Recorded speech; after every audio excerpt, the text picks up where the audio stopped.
Thank you, Chair, and thank you, Councillor Francis, for your presentation. It was, I thought it was very, very good. A few points I want to pick up on.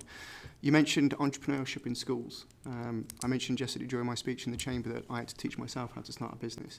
So I'd like you to expand on that and talk about what you're actually doing to reach young people and how you're, directing them into a path of entrepreneurship if it's that's the path they want to go down.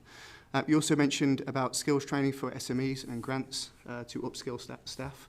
I'd like you to expand on that. And one point I want to make is about the marketing and the reach of all these initiatives.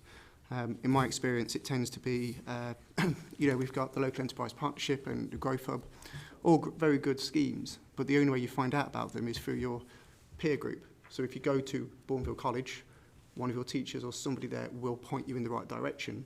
But if you're, say, a young lad or a young lady at home, playing Fortnite all day, how are you reaching out to that person to tell them about these initiatives and the opportunities that are available? Also online as well, that's also pretty much what I'm getting at. Can you expand on that and what we're doing on the digital space to make this sort of these initiatives more accessible for people? So yeah, thank you. The career space, that comes through invites into schools. So the Birmingham Careers Service provides careers advice to schools across the Birmingham area and beyond, where it's invited in because the statutory duty around careers advice within schools falls upon the schools to deliver that.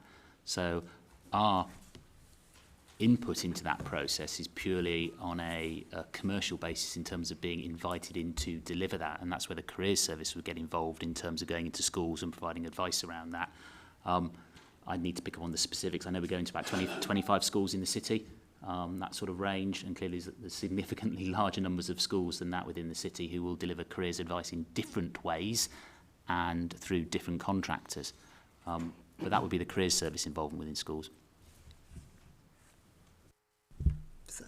I suppose a further thing to add to that is that there are proposals at the moment to develop a new education and skills directorate where there is an aim to, so for example, Chris and I currently work in two different directorates, Chris on the careers and youth side, myself on the employment and skills side, and I think there is a growing recognition that as a city we need to try and develop more coherent and seamless sort of cradle to grave pathways for young people through to adulthood.